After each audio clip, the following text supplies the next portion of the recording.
What's up, good people? It's Vincent, and I am here to talk to the creative, their allies, and their adjacents. I want to talk today about something that's very sensitive and that's very near and dear to my heart, which is insecurities and depression in the creative space. If you get anything of value out of this, of course, I'd love for you to like and subscribe, leave a comment, share it with somebody. Hopefully you give someone the energy and the fuel to go on, and you give someone else the energy to be able to understand how to deal with the mind space of the creative that doesn't deal with straight lines, but deals with wigglies and outside the box and all those other things that may feel antithetical to the way that you think. And I think that's important to pause here and talk about it. I bring it up because doing this YouTube thing is really hard for me. Every week to jump in front of the camera and feel how I feel about myself is really hard. About 4.5 years ago, I just started dealing with some skin conditions.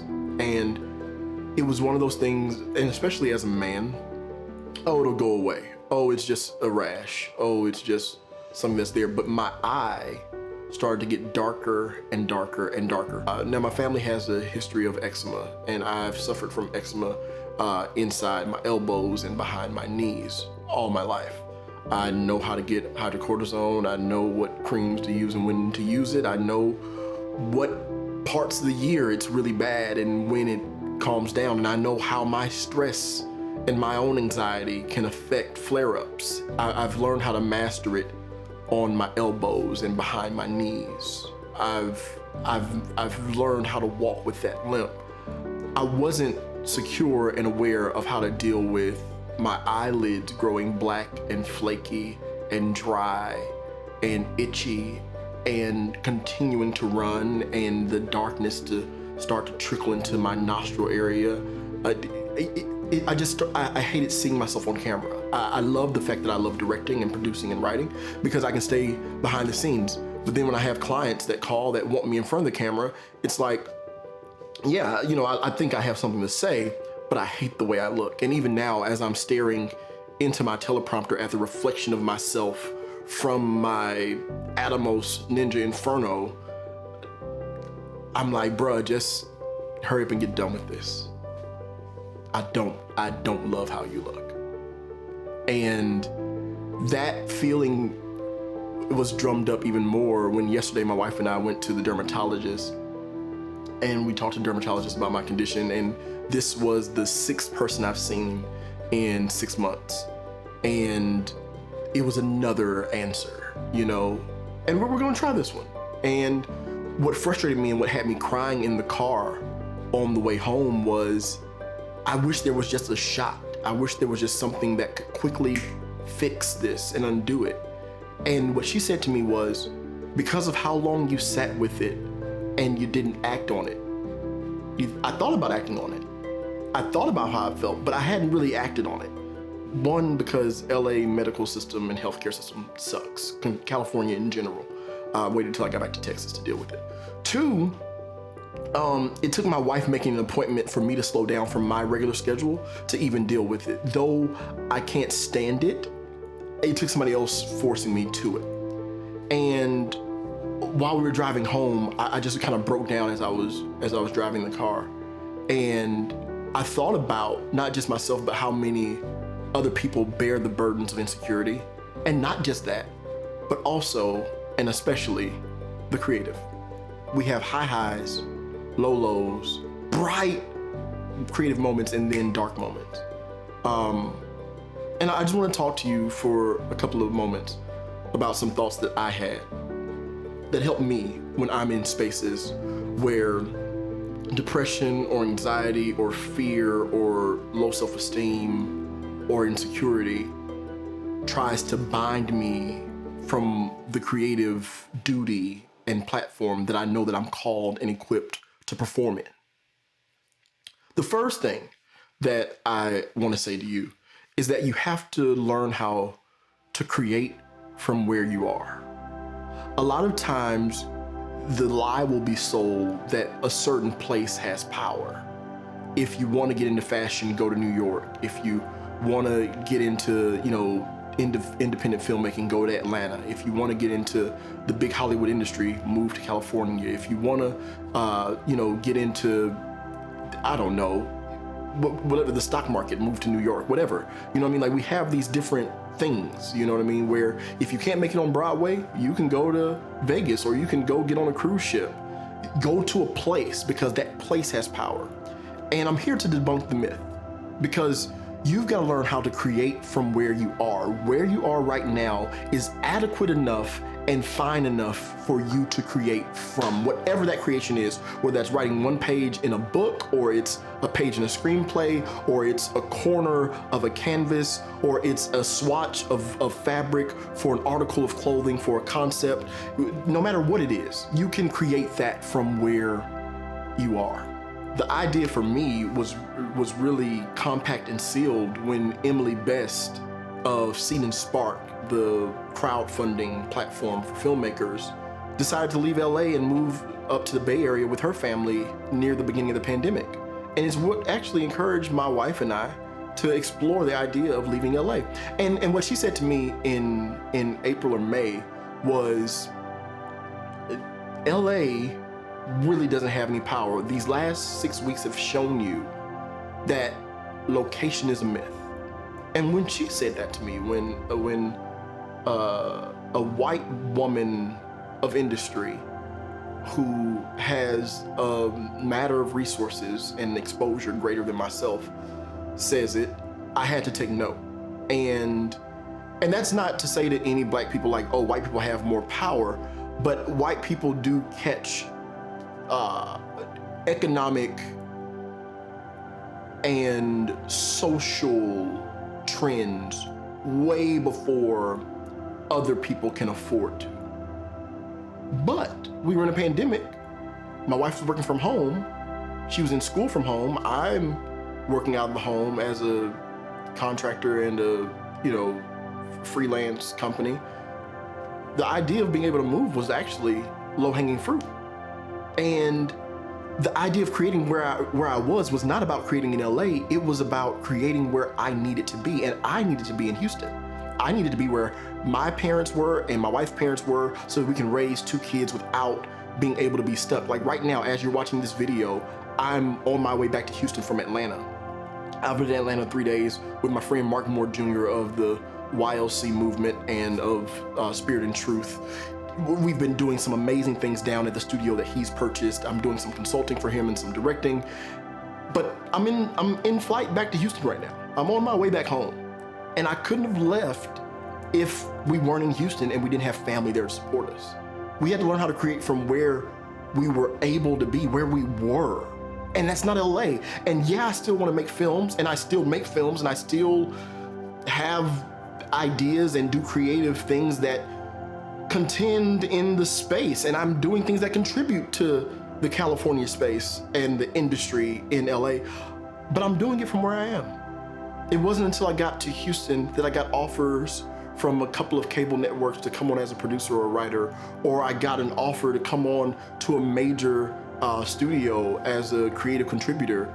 I wouldn't have got that sitting in LA, because I would have been too busy to pause for a moment, be on a Zoom call, and create from where I am. Number two, I want to remind you to create from what you know. Only you can execute what you want to execute with the knowledge you have, with the people you know. We all are this sum total of the pool that we've swam in. We are this sum of our encounters, our fears, our ambitions, our passions, our academic knowledge, our street knowledge, our industrial knowledge, how we feel about family, religion, politics, all those things. That sum that you are, only you can tell the story that you want to tell through that lens. And when I say story, I'll say story a lot on this channel. When I say story, I mean it in whatever application you apply your ability to tell a story.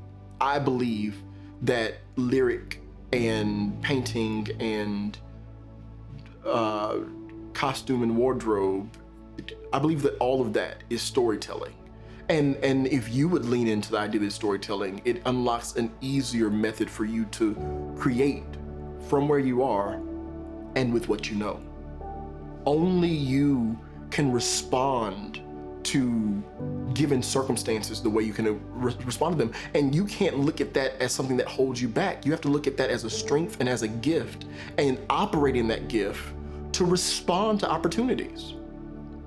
The whole idea, I do a lot of work with my friend Gil Robertson at AFCA, the African American Film Critics Association. I'm the technical director there, and I have the pleasure of working with a lot of known names and a lot of known organizations throughout award seasons with my boy Ed Maurice and, as I said, Gil Robertson. We do an amazing job. But this go round, of course, it was all via satellite. It was all via StreamYard. And it was what I learned in technical theater at Eisenhower High School in Houston, Texas. It's what I learned in the RTF program at UNT and then transferred to TSU. And then it's what I learned at the different churches that I worked at as communications and media directors and in community theater spaces. It's what I learned in all those technical spaces that gave me the skill set I needed to be able to technical direct via satellite. That only came from what I learned as a sum total. My insecurity has to diminish and take a back seat when I realize only I can respond to this problem the way I am equipped. You've got to create from where you are, and then you've got to create from what you know. And then finally, I leave you with the thought that you have to create with what you have. There's this story in the Bible about Moses in the book of Exodus. It's in the Pentateuch, the first 5 books of the Bible, the Old Testament.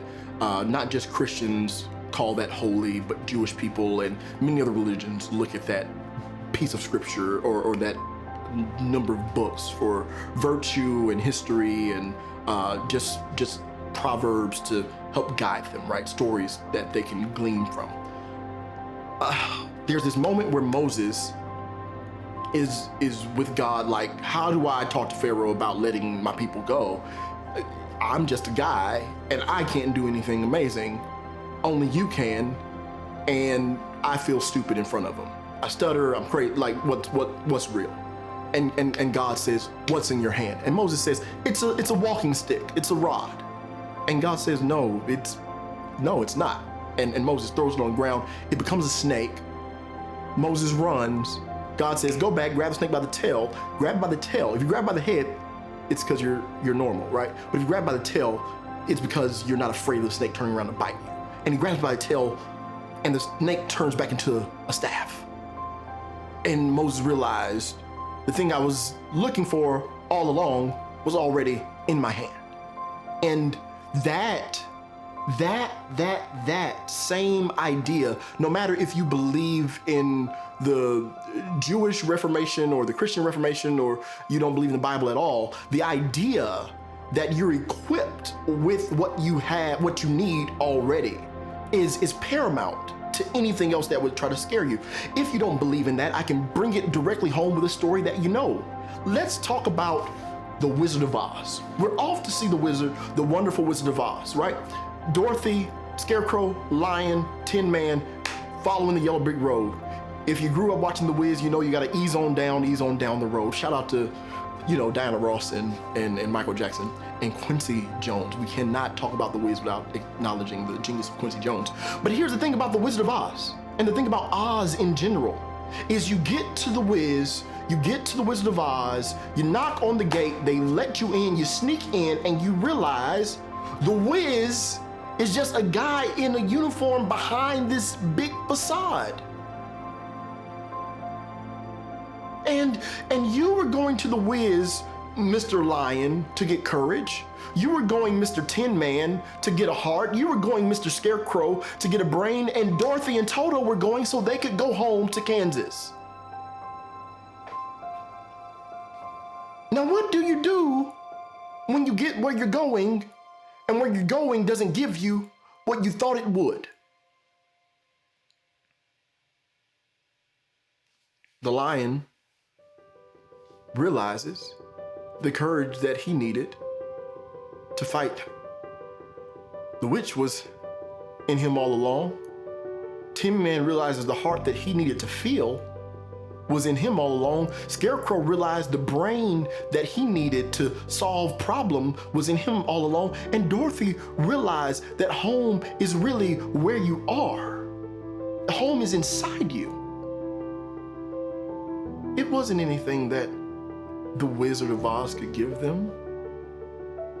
It wasn't anything that the Wiz could grant them. What they desired and what they wanted was in them as soon as they recognized it. It was in Moses' hand as soon as he recognized it. And your answer to your problem is not in a new physical place only. Granted, moving to a place for economic reasons or reasons beyond your control, that's not what I'm talking about. I'm talking about like the blind belief that if I move here, things are going to open up. That's what I'm talking about. I'm not talking about moving to solve a problem. But the answer is not in a place. The answer is not in someone else's knowledge. The answer is not in what someone else has. You can create from where you are. You can create with what you know, and you can create with what you have. As I've been talking, the answers have already been coming to you. The words have been coming to you. The design has been coming to you. The idea has been coming to you. Now you do have to remember, you've got to work laterally. You've got to make measurable goals.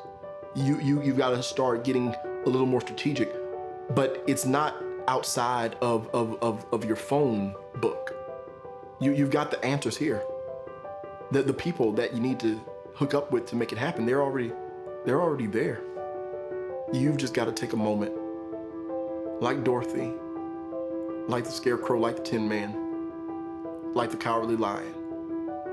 And why we call him that, I don't know, because he grew out of it.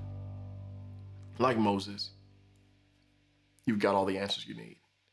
And if I can lean into that and get on this camera and face myself to get to you and deal with eye eczema and insecurities, then by golly, you can design that new architecture idea that you have. You can write that next part of the manuscript. You can try that recipe. You can talk to that person that you've been afraid to approach. You can do that too.